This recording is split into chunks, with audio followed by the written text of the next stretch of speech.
प्रिय छात्रों, जोहार, नमस्कार। मैं अजय बागर के डायरेक्टर स्पर्धा प्रकाशन इस वीडियो सेशन में आपका बहुत बहुत स्वागत करता हूं।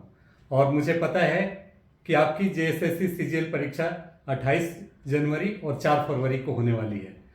तो इस परीक्षा के मद्देनज़र हमने सोचा कि क्यों नहीं वैसे छात्रों के लिए जो झारखंड से दूर रहते हैं या स्पर्धा प्रकाशन की पुस्तक नहीं प्राप्त कर सके हैं झारखंड से रिलेटेड, उनके लिए कुछ ऐसी सामग्री लाई जाए जो कि इस परीक्षा में काफ़ी उपयोगी हो और कम से कम उनके 5 प्रश्न कंफर्म हो जाए। इससे अधिक भी प्रश्न आ सकता है। तो मेरा यह अनुरोध होगा आपसे कि यह छोटा सा वीडियो जो हार्डली 20 से 25 मिनट का होगा, आप इसे शुरू से अंत तक जरूर देखेंगे और आप एग्जामिनेशन हॉल में और उसके बाद आने के बाद फील करेंगे कि यह कितना उपयोगी आपके लिए रहा। क्योंकि विगत 20-22 वर्षों से जो मैंने परीक्षा का पैटर्न देखा है उसमें पाया है कि इस सेक्शन से 5 कम से कम प्रश्न जरूर पूछे जाते हैं। तो आइए मैं बताऊं कि अभी मैं किस टॉपिक पर या किस विषय पर बात करने वाला हूं और जो कि आपको परीक्षा के लिए काफी उपयोगी होने वाला है। तो मित्रों, जैसा कि आपको मालूम है कि जेएसएससी सीजीएल परीक्षा की पेपर 3 में जो सेक्शंस होंगे उसमें पहला सेक्शन जीके का होता है, जिसमें 30 प्रश्न पूछे जाएंगे। दूसरा, मैथ्स की अगर मैं बात करूं तो मैथ्स, इससे 20 क्वेश्चन होंगे। साइंस, इससे भी 20 प्रश्न होंगे। कंप्यूटर, इससे भी 20 प्रश्न। मेंटल एबिलिटी या रीजनिंग, इससे 20 प्रश्न। और झारखंड जीके, इससे 40 प्रश्न। इस प्रकार से 150 प्रश्न पूछे जाते हैं। और आप इसमें देख पा रहे होंगे कि सबसे ज्यादा अगर स्ट्रेस किसी पर है, फोकस किसी पर है, तो वह है झारखंड जीके। तो इस प्रकार झारखंड जीके हमारा सबसे इंपॉर्टेंट पार्ट होता है और इसमें जितना अधिक आप मार्क्स लाते हैं वह आपके परीक्षा में आपकी सफलता दिलाने में ज्यादा कारगर होता है।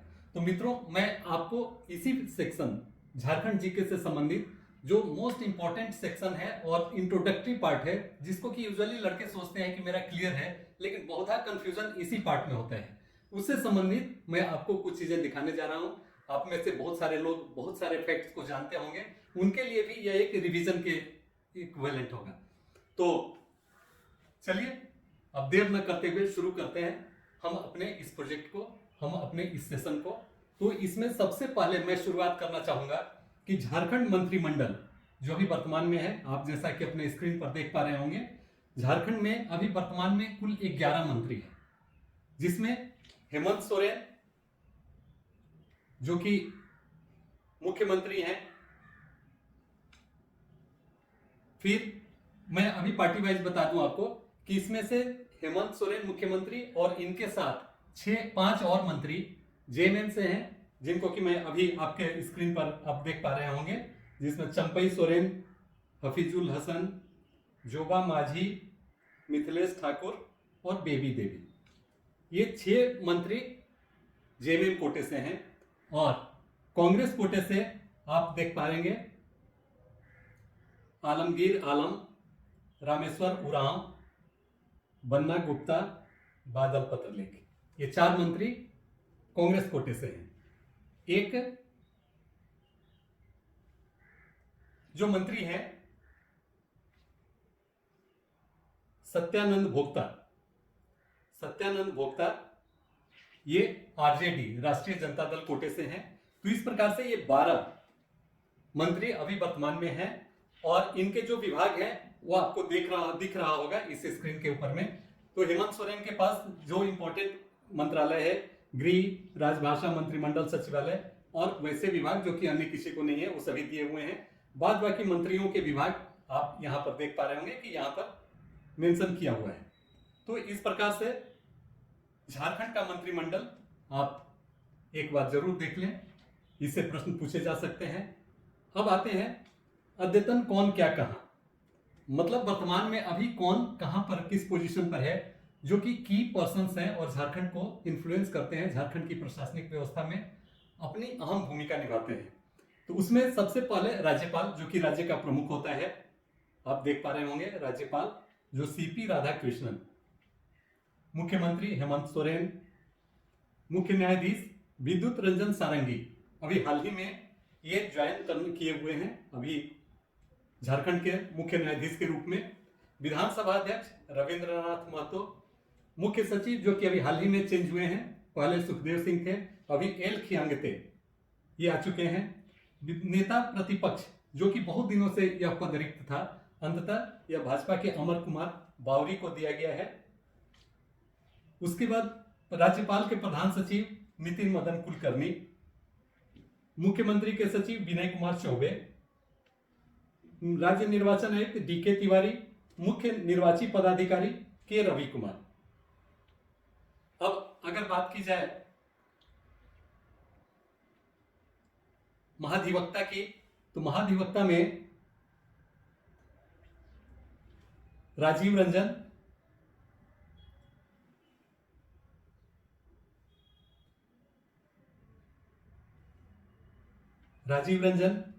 झारखंड विस्तृत कार्यक्रम क्रियान्वयन के समिति के उपाध्यक्ष स्टीफन मरांडी, जैक के अध्यक्ष अनिल कुमार महतो, झारखंड लोक सेवा आयोग की अध्यक्षा डॉक्टर मेरी नीलिमा करकेटा, झारखंड कर्मचारी चयन आयोग के अध्यक्ष सुधीर त्रिपाठी, राज्य क्रिकेट एसोसिएशन जैसे के अध्यक्ष संजय सहाय, झारखंड राज्य प्रदूषण नियंत्रण बोर्ड के अध्यक्ष शशिकर सामंता, झारखंड खाद्य आयोग के अध्यक्ष हिमांशु शेखर चौधरी, भारतीय झारखंड तीरंदाजी संघ के अध्यक्ष अर्जुन मुंडा जो केंद्रीय मंत्री भी हैं वर्तमान में, और उन्हें अभी हाल ही में कृषि विभाग का भी मंत्रालय दिया गया है। झारखंड राज्य बाल अधिकार संरक्षण आयोग का अध्यक्ष काजल यादव, झारखंड राज्य आवास आयोग का अध्यक्ष संजय लाल पासवान, झारखंड राज्य हिंदू धार्मिक न्यास बोर्ड के अध्यक्ष जयशंकर पाठक। और अभी 1-2 दिन पहले ही ये घोषणा की गई है कि पिछड़ा वर्ग आयोग का अध्यक्ष अभी वर्तमान में जो जिन्हें दिया जाना है वो योगेंद्र प्रसाद है। तो अभी आएगा उनका, कुछ दिनों के बाद से उनकी और चर्चा होगी और भी जो निगम के बोर्ड अध्यक्ष बनेंगे, लेकिन वर्तमान में यह आपके काम का है। और जो इंपॉर्टेंट फैक्ट आपका हो सकता है, जो दूसरा सेक्शन है जिसे मैं कहूंगा झारखंड में प्रथम, यह लगभग सारे एग्जाम्स में इससे प्रश्न पूछे जाते हैं और काफी इंपॉर्टेंट है, इसलिए आप इस पर एक नजर देखें। प्रथम राज्यपाल, झारखंड के प्रथम राज्यपाल प्रभात कुमार, प्रथम महिला राज्यपाल द्रौपदी मुर्मू जो वर्तमान में राष्ट्रपति भी हैं, विधानसभा के प्रथम अध्यक्ष इंदर सिंह नामधारी, प्रथम मुख्यमंत्री बाबूलाल मरांडी जो भाजपा अध्यक्ष, राज्य के भाजपा के अध्यक्ष भी हैं, प्रथम निर्दलीय मुख्यमंत्री मधु कोड़ा, प्रथम गैर आदिवासी मुख्यमंत्री रघुवर दास, प्रथम महिला कैबिनेट मंत्री जोबा माझी जो वर्तमान में भी अभी मंत्री हैं, प्रथम विपक्ष के नेता स्टीफन मरांडी, प्रथम मुख्य सचिव विजय शंकर दुबे, प्रथम मुख्य न्यायाधीश विनोद कुमार गुप्ता, प्रथम महिला मुख्य न्यायाधीश झारखंड हाईकोर्ट की ज्ञान सुधा मिश्र, प्रथम पुलिस महानिदेशक शिवाजी महान कैरे, प्रथम लोकायुक्त न्यायमूर्ति लक्ष्मण उरांव, प्रथम मनोनीत विधानसभा सदस्य जोसेफ पेचेली गॉल्स्टीन। अब अगली बार में ये जो मनोनीत सदस्य एंग्लो इंडियन होते थे अब नहीं होंगे, तो इस तरह से अब वो पद खत्म हो गया है संविधान संशोधन के द्वारा। महिला आयोग की प्रथम अध्यक्ष, आगे बढ़ते हैं, लक्ष्मी सिंह, प्रथम परमवीर चक्र प्राप्त करता अल्बर्ट एका जिनके नाम पर रांची का मेन चौक अल्बर्ट एका चौक के नाम से जाना जाता है, प्रथम अशोक चक्र प्राप्त करता रणधीर वर्मा जो एसपी थे, आईपीएस थे और धनबाद में डकैतों के साथ मुठभेड़ में जो शहीद हो गए थे वह रणधीर वर्मा, प्रथम विश्वविद्यालय रांची विश्वविद्यालय, प्रथम चिकित्सा महाविद्यालय राजेंद्र चिकित्सा महाविद्यालय रांची, प्रथम हिंदी दैनिक राष्ट्रीय भाषा, प्रथम हिंदी मासिक घर बंधु, प्रथम अंग्रेजी दैनिक डेली प्रेस, प्रथम फिल्म आक्रांत, प्रथम नागपुरी फिल्म सुनाकर नागपुर। तो ये रहे जो झारखंड में इंपॉर्टेंट हैं और प्रथम होने का जिन्हें श्रेय है। अब आगे बढ़ते हैं, जो झारखंड के परिचय से संबंधित है, आप जानते हैं लेकिन फिर भी मैं चाहूंगा कि एक बार इस पर नजर जरूर डालें। और उस क्रम में जैसे झारखंड आप जानते हैं इसका नाम क्यों पड़ा, झारखंड दो शब्दों से बना है। झार अर्थात जंगल झाड़ की बहुलता, खंड मीन्स प्रदेश, तो जंगल झाड़ की बहुलता के चलते इसका नाम झारखंड पड़ा। जो कि 15 नवंबर, स्थापना दिवस 15 नवंबर 2000, स्थापना 15 नवंबर 2000 को बिहार से अलग होकर झारखंड राज्य अस्तित्व में आया। उसके बाद इसकी स्थापना दिवस स्वभावतः 15 नवंबर ही होगी। भारतीय संघ में राज्य का स्थान आपको पता होगा, उस समय 3 राज्यों का क्रिएशन हुआ था, 26, 27 और 28वां, 26वां, 27वां, 28वां भारतीय गणराज्य में संघ में राज्य क्रिएट हुए थे, बने थे, जिसमें 2 जो अन्य राज्य थे, छत्तीसगढ़ और उत्तरांचल, जिसका बाद में नाम उत्तराखंड हो गया, और उसके बाद से झारखंड। तो इस प्रकार इसका केंद्र भारतीय संघ में इस राज्य का स्थान 28वां। फिर राजधानी इसकी रांची, आपको पता है, उप राजधानी दुमका, उच्च न्यायालय रांची में स्थित है, राजकीय भाषा हिंदी, अन्य भाषाएं जो मान्यता प्राप्त है राज्य में सरकार के द्वारा, उनमें उर्दू, संथाली, बांग्ला, उड़िया, मुंडारी, हो, कुड़माली, कुड़ुक, खोटा, पंचपरगनिया, नागपुरिया, मगही, भोजपुरी, मैथिली और अंगिका। तो ये उससे संबंधित भाषा है। अब अगर बात की जाए राज्य के प्रतीक चिन्ह, तो उसमें राजकीय पशु जिसे हाथी आप जानते हैं, इसका वैज्ञानिक नाम एलेफस मैक्सिमस। फिर राजकीय पक्षी कोयल, जिसका वैज्ञानिक नाम क्यूकलस कैनोरस, ये बॉटनिकल नेम है, वैज्ञानिक नाम है, साइंटिफिक नेम है। राजकीय वृक्ष साल, जिसका वैज्ञानिक नाम सूर्या रोबुस्टा। राजकीय पुष्प पलाश, जिसका बॉटनिकल या वैज्ञानिक नाम ब्यूटिया मोनोस्पर्मा, जिसे फ्लेम ऑफ द फॉरेस्ट के नाम से भी जाना जाता है, क्योंकि जब पतझड़ का मौसम हो जाता है और इसमें केवल फ्लावर होते हैं तो लगता है कि जैसे चारों तरफ आग ही आग फैली हुई है, इसीलिए इसे फ्लेम ऑफ द फॉरेस्ट के नाम से भी जाना जाता है। और उसके फूल भी काफी खूबसूरत और आकर्षक होते हैं। हाल ही में इसका प्रतीक चिन्ह चेंज कर दिया गया, पहले जो जे अक्षर 4 जे अक्षरों से बना था, अब वह, जैसा कि आप स्क्रीन पर देख पा रहे हैं, यह कुछ इस शेप में इसका आकार हो गया है। और इसमें जो आप देख पा रहे हैं कि झारखंड के प्रतीक चिन्ह का विन्यास वृत्ताकार है, इसमें वृत्ताकार विन्यास इसका, जो राज्य की प्रगति का प्रतीक है। वृत्तीय आकार के चिन्ह में सबसे पहले बाहर की तरफ गोलाई में झारखंड सरकार लिखा हुआ है, ऊपर में हिंदी, नीचे में अंग्रेजी में। इसके बाद हाथी आप देख रहे हैं, छोटे छोटे हाथी हैं, और फिर पलाश के फूल हैं, और सौर्या स्टाइल की इसमें डांसिंग आर्ट भी इसमें अंदर वाले गोले में है। तो इस प्रकार से यह एक नया लोगो है जो अभी हाल ही में एडॉप्ट किया गया है। मेरे ख्याल से 2021, अगर मैं गलत नहीं हूं, 2021 15 नवंबर के दिन जो इसका एस्टेब्लिशमेंट डे है झारखंड का, उस दिन इस नए लोगो को एडॉप्ट किया गया है। अब आते हैं राज्य के भौगोलिक परिचय पर। जैसा कि पहले ही हमने कहा, नामकरण जंगल झाड़ की बहुलता के कारण इसका नाम झारखंड पड़ा। फिर भौगोलिक स्थिति, भारत के उत्तर पूर्वी भाग में स्थित है। अक्षांशीय विस्तार 21 डिग्री 58 मिनट 10 सेकंड से 25 डिग्री 18 मिनट उत्तरी अक्षांश में, नॉर्थ में। देशांतरीय विस्तार 83 डिग्री 19 मिनट 15 सेकंड से 87 डिग्री 57 मिनट ईस्ट, पूर्वी देशांतर, मीन्स लॉन्गिट्यूड और लैटिट्यूड। ये इतना इसका विस्तार हो गया। अगर चौड़ाई की बात की जाए पूर्व से पश्चिम तक, तो उसका विस्तार 463 किलोमीटर, लगभग 463 किलोमीटर। फिर लंबाई उत्तर से दक्षिण की ओर 380 किलोमीटर, ये इसका विस्तार है। भौगोलिक सीमाएं, उत्तर में बिहार स्थित है, दक्षिण में ओडिशा, पूर्व में पश्चिम बंगाल, पश्चिम में छत्तीसगढ़ एवं उत्तर प्रदेश।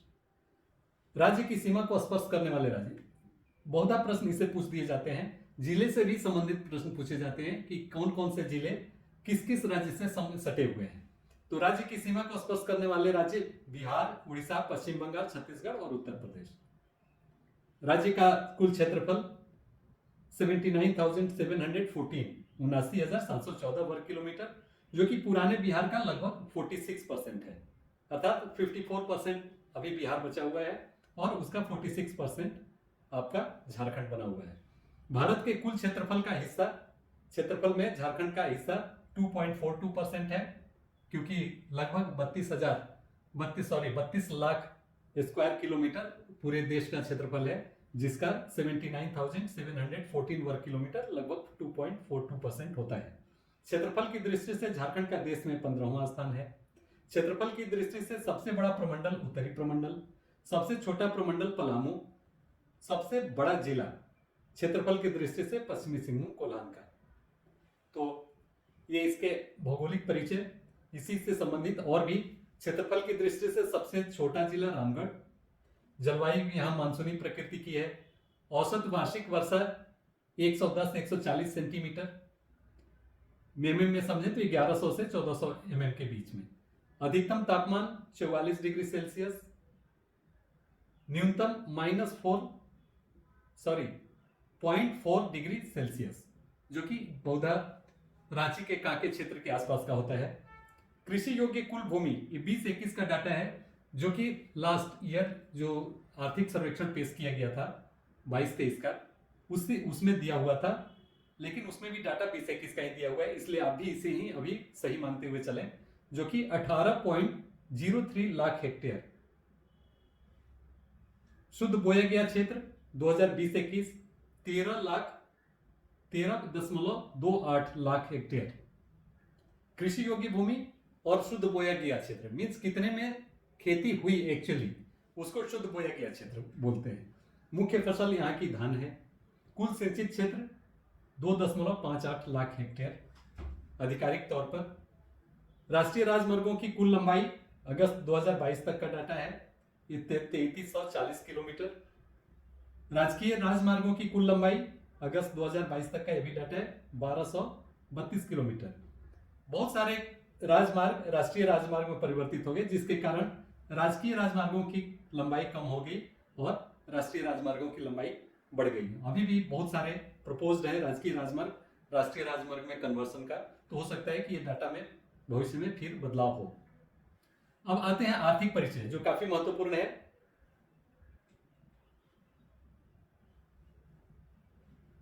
आर्थिक परिचय में सबसे पहले बात की जाए कि जीडीपी में झारखंड का कितना योगदान होता है। स्थिर मूल्य पर बात करें तो दो टर्म आता है, एक स्थिर मूल्य और एक करेंट चालू मूल्य। तो स्थिर मूल्य का तात्पर्य है जो बेस ईयर है, अर्थात 11-12 के बेस पर क्या अभी मतलब है, अगर इन्फ्लेशन को हटा के देखें तो क्या होना चाहिए मूल्य, उसको हम लोग स्थिर मूल्य बोलते हैं। और करंट मीन्स चालू मूल्य पर जो भी इन्फ्लेशन के साथ उसका क्या वैल्यू है, उसको हम चालू मूल्य या करंट प्राइस बोलते हैं। तो सबसे पहले देश के जीडीपी में झारखंड का योगदान 2021-22 स्थिर मूल्य पर 1.61%। वास्तविक सकल घरेलू उत्पाद में वार्षिक वृद्धि का अनुमान 21-22 के आधार पर 8.2%। सकल घरेलू उत्पाद में वार्षिक वृद्धि दर 22-23, पहले 21-22 की हमने बात की, अब 22-23 में 7.8%। और यह अगर बात की जाए 2023-24 में सकल घरेलू उत्पाद में वार्षिक वृद्धि दर जो कि अनुमानित है, अभी उसका फाइनल डाटा आना बाकी है, तो जो अनुमानित है वो 7.4%। अब अगर टर्म में मनी के टर्म में रुपए के टर्म में अगर बात करें हम लोग, तो सकल घरेलू उत्पाद स्थिर मूल्य पर 2022-23 अनुमानित 2,55,372 करोड़। सकल घरेलू उत्पाद स्थिर मूल्य पर 2023-24 जो कि स्वाभाविक है कि वो भी अनुमानित होगा 2,74,154 करोड़। सकल घरेलू उत्पाद 2022-23, अब ध्यान देंगे, अब यह चालू मूल्य की बात की जा रही है, स्वाभाविक है कि यह बढ़ा हुआ होगा, और यह है 4,01,997 करोड़। फिर सकल घरेलू उत्पाद 23-24 चालू मूल्य पर अनुमानित ये 4,23,289 करोड़। तो अब प्रति व्यक्ति आय, जो कि भी एक इंपॉर्टेंट पैरामीटर होता है, आर्थिक पैरामीटर किसी भी राज्य या देश की स्थिति को समझने के लिए, तो उस एंगल से अगर देखें तो चालू मूल्य पर 22-23 में 86,060 रुपए प्रति व्यक्ति आय झारखंड की भी हो गई है। प्रति व्यक्ति आय 22-23 स्थिर मूल्य पर 58,819 रुपए। राजकोषीय घाटा जीएसडीपी का 2.81% के आसपास है, जिसे बहुत अधिक नहीं कहा जा सकता है। राज्य में बहुआयामी गरीबी 36.6% शहरी और 42.2% 36.6 ओवरऑल जिसमें शहरी आयामी गरीबी, बहुआयामी गरीबी 11.1% और ग्रामीण 42.2% है। राज्य पर कुल कर्ज 2022-23 में 1,26,353.2 करोड़, जो कि काफी अधिक है। सकल घरेलू उत्पाद में प्राथमिक क्षेत्र का योगदान, प्राथमिक क्षेत्र अर्थात कृषि और एलाइड, इससे संबंधित उसका क्या योगदान होता है, वो 22.4%। अगर नेशनल ए की बात की जाए राष्ट्रीय स्तर पर, तो नेशनल यह लगभग 15% के आसपास है। तो इस प्रकार राज्य का सकल घरेलू उत्पाद में प्राथमिक क्षेत्र का योगदान राष्ट्रीय योगदान से काफी थोड़ा अधिक है और वह 22.4% है। घरेलू उत्पाद में द्वितीय क्षेत्र, उद्योग और संरचना, इसमें 21-22 में 33%, और जैसा कि सेवा क्षेत्र तृतीय क्षेत्र है और सभी जगह चाहे वो राष्ट्रीय हो या स्टेट, उसमें उसका योगदान दिन प्रतिदिन बढ़ते ही जा रहा है प्रत्येक वर्ष, और इसमें झारखंड का 44.6% है। प्रति व्यक्ति ऊर्जा खपत 19-20 का ही डाटा उपलब्ध हो सका है, वह है 853 यूनिट प्रति व्यक्ति। तो ये इसके आर्थिक परिचय, आर्थिक स्थिति से संबंधित कुछ डाटा थे, कुछ फैक्ट्स थे, जिसे कि मैंने आपके सामने में रखा। अब प्रशासनिक परिचय के बारे में बात की जाए तो इसमें प्रमंडलों की संख्या 5 है, जिसमें उत्तरी छोटानागपुर, दक्षिणी छोटानागपुर, संथाल परगना, पलामू, कोल्हान। अभी जो इन सबों में सबसे लास्ट में प्रमंडल निर्मित हुआ है वह कोल्हान है, जिसमें कि 3 प्रमंडल आते हैं, सरायकेला, खरसावां, पश्चिमी सिंहभूम और पूर्वी सिंहभूम। अब प्रमंडलों के नाम पहले भी चर्चा हम लोगों ने की है। वर्तमान जिलों की कुल संख्या 24। जिलों के नाम आप सबों को पता है। राज्य निर्माण के समय जिलों की संख्या 18 थी। राज्य निर्माण के बाद 6 जिले बढ़कर अभी 24 हो गए। उसके बाद आते हैं राज्य निर्माण के बाद जिलों के गठन का क्रम। यह इंपॉर्टेंट है और प्राय परीक्षाओं में पूछा जाता है। लातेहार 4 अप्रैल 2001 को, जामताड़ा दूसरा जिला बना 2001। उसके बाद सिमडेगा 30 अप्रैल 2001, सरायकेला खरसावां 2001, खूंटी और रामगढ़ 12 सितंबर 2007। तो इस प्रकार से जिलों के निर्माण का क्रम, जो 6 जिले नए निर्मित हुए, उनका एक क्रम है। अब अनुमंडलों की बात की जाए तो अनुमंडलों की संख्या 45 है और प्रखंडों की संख्या 264। इसमें बहुधा लड़कों या परीक्षार्थियों में यह कंफ्यूजन हो जाता है कि 264 है या 265। एक्चुअली 265 पहले था, लेकिन झरिया को इससे अलग कर दिया। झरिया को नगर निगम में शामिल करने के उपरांत, नगर निकाय में शामिल करने के बाद झरिया का दर्जा खत्म हो गया प्रखंड से। तो इसके बाद से अब प्रखंड की संख्या 264 ही रह गई, 265 अभी नहीं है। तो ये इसमें आप कंफ्यूजन नहीं करेंगे। प्रखंडों की संख्या वर्तमान में 264 है। नगर निगमों की बात की जाए तो 9 है। रांची, धनबाद, देवघर, चास, आदित्यपुर, हजारीबाग, मेदिनीनगर मीन्स पलामू का क्षेत्र, मानगो जमशेदपुर के आसपास का क्षेत्र, गिरिडीह। ये अभी 9 नगर निगम है। नगर परिषदों की संख्या 21, जिला पंचायतों की संख्या 24, जिला परिषदों की संख्या 24, जिला परिषद सदस्यों की संख्या 545, पंचायतों की संख्या 4345, अधिसूचित प्रखंडों की संख्या 131, अधिसूचित पंचायतों की संख्या 2074, शेड्यूल्ड एरिया और शेड्यूल्ड ब्लॉक, ये इतने अधिसूचित हैं जिनमें कि कुछ विशेष केंद्रीय योजनाएं क्रियान्वित की जाती हैं और उसमें उस प्रखंड का या पंचायत को फायदा मिलता है, लाभ मिलता है। तो ये 131 और 2074 ये अधिसूचित और चिन्हित किए गए हैं। पुलिस थानों की संख्या 427, कुल ग्रामों की संख्या 32,727। इसमें संख्या में कहीं कहीं आपको कुछ वेरिएशन देखने को मिल सकता है, लेकिन आप मोटा मोटी यह ध्यान में रखेंगे कि 32,000 गांव हैं झारखंड में। तो उससे रिलेटेड उसके आसपास के जो भी फिगर होंगे वह आपका सही फिगर होगा। इसलिए उसके आसपास के जो भी फिगर मिले, अगर यह एग्जैक्ट नहीं भी दिख रहा हो तो आप उसको कर देंगे, क्योंकि कुछ ग्राम ऐसे होते हैं जो चिरागी और बेचिरागी के नाम से जाने जाते हैं। मीन्स जिसमें कुछ लोग रहते हैं और कुछ व्यक्ति विहीन है, जिसमें कोई आदमी नहीं रहता है लेकिन उस गांव का एग्जिस्टेंस है। इसीलिए ये वेरिएशन आपको देखने को मिलता है। सड़क संपर्क वाले ग्रामों की संख्या 11,666। तो मित्रों, ये सारे जो थे प्रशासनिक परिचय का हिस्सा थे। अब अगर आगे बढ़े तो शिक्षा, जो कि एक महत्वपूर्ण अवयव है और इसमें भी पूछे जाते हैं, हालांकि इसमें से डाटा बराबर बदलते रहते हैं।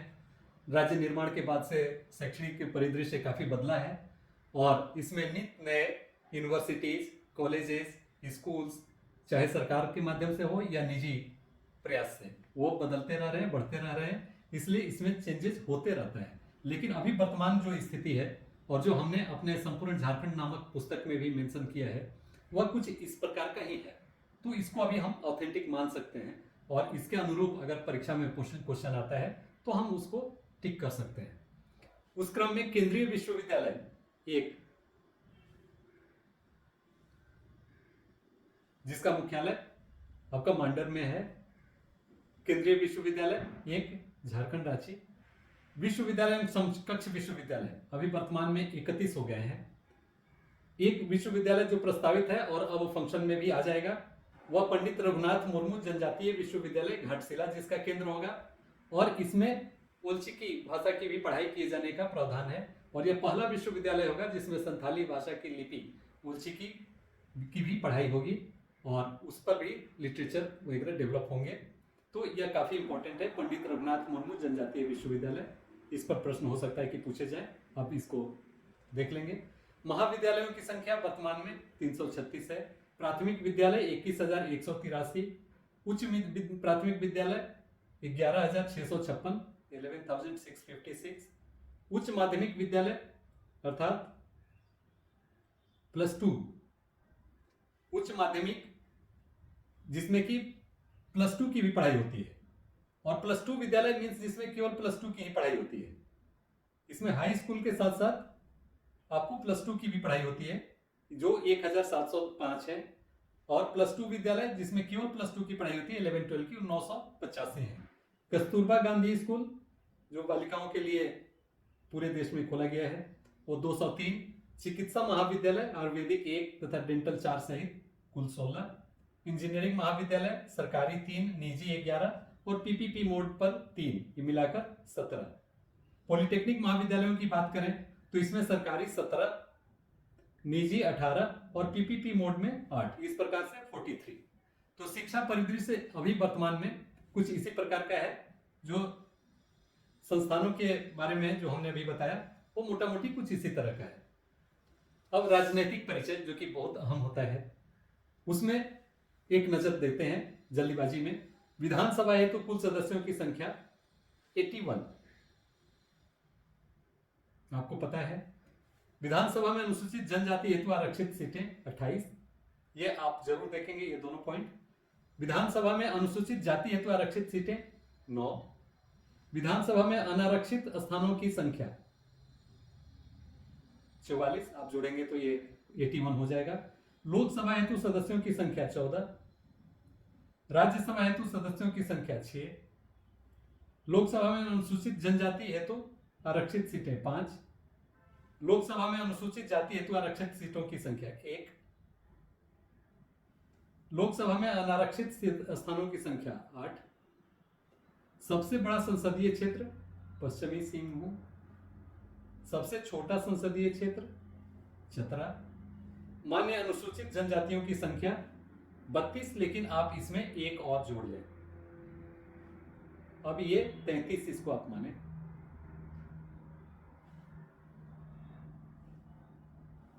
तैंतीस में इसलिए बोल रहा हूं कि अभी हाल ही में पुरान जनजाति,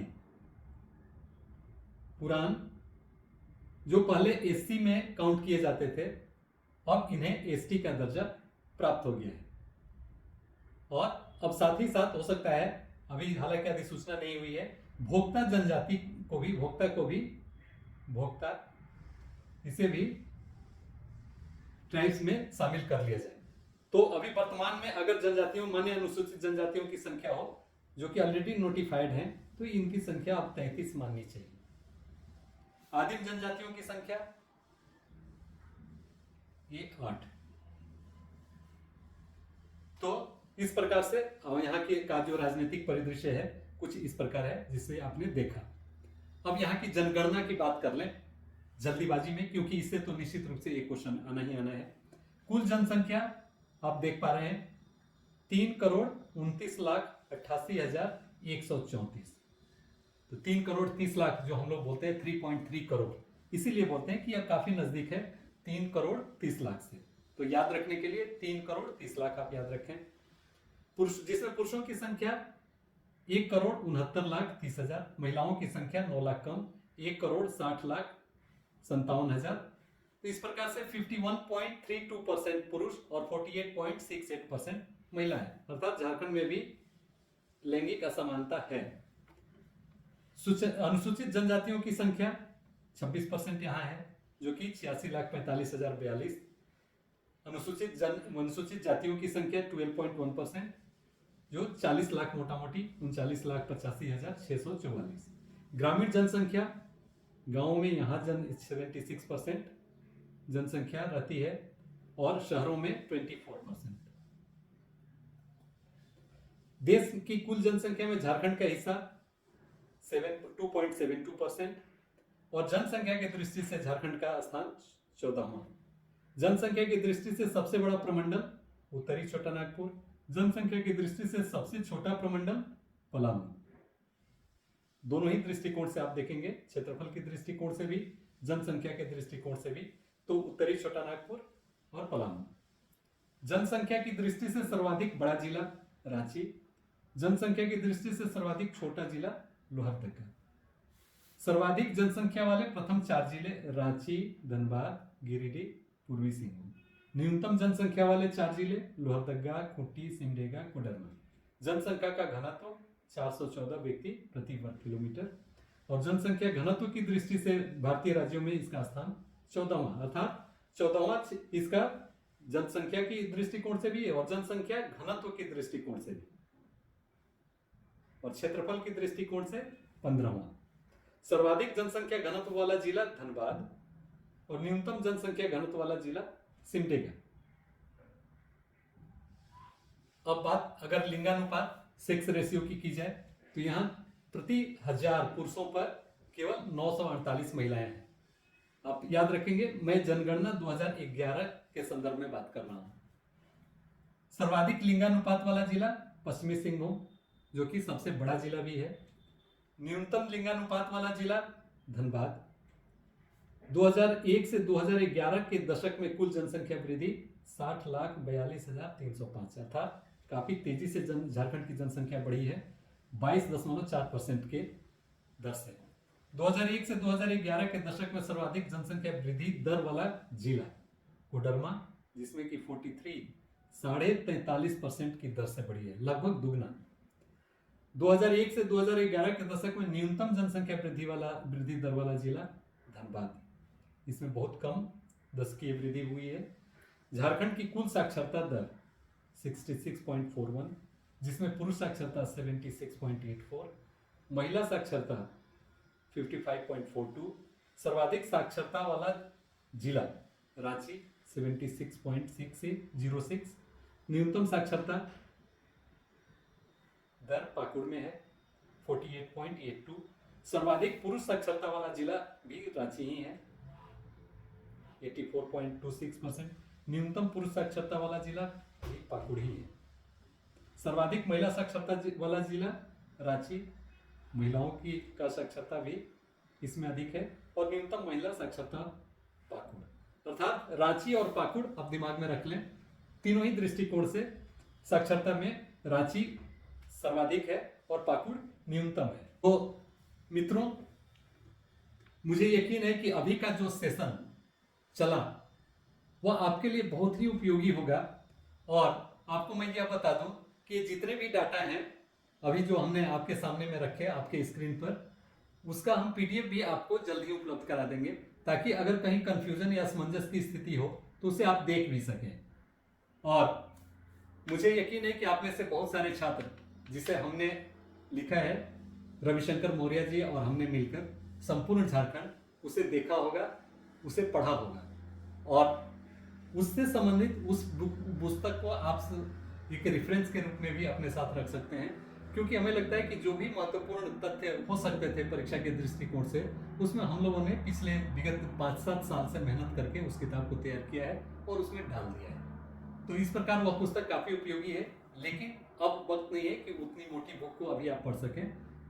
आप जब भी, चाहे जेपीएससी का एग्जाम हो या आगामी जेएसएससी की, उस पुस्तक को एक बार जरूर देखेंगे और पढ़ेंगे। साथ ही साथ झारखंड अपडेट नामक एक पुस्तक है स्पर्धा प्रकाशन की, जो काफी उपयोगी है और वह बहुत सारे तथ्यों को कुछ पन्नों में कुछ समेटे हुए 250, 300-400 पेज की है, 1/8 साइज की, वह भी काफी उपयोगी है। और उसके अतिरिक्त जो 50 रुपए की पतली पतली पुस्तकें हैं झारखंड से संबंधित, झारखंड नवीनतम सामान्य ज्ञान या वस्तुनिष्ठ झारखंड सामान्य ज्ञान, उसका तो आप अवलोकन करेंगे ही, और अपने साथ हो सके तो हर जगह जहां भी आप जाएं उसको अपने बैग में रखें, ताकि जब भी मौका मिले आप उससे उसका रिवीजन कर लें। तो मित्रों, स्पर्धा प्रकाशन पूरी अपनी टीम की ओर से, पूरे परिवार की ओर से आपको आने वाली परीक्षा के लिए शुभकामनाएं प्रेषित करता है, और हम चाहते हैं कि आप सफल हों और अपना, राज्य का, पूरे राष्ट्र का, समाज का आप नाम रोशन करें। तो इस वीडियो सत्र के लिए इतना ही। धन्यवाद। नमस्कार।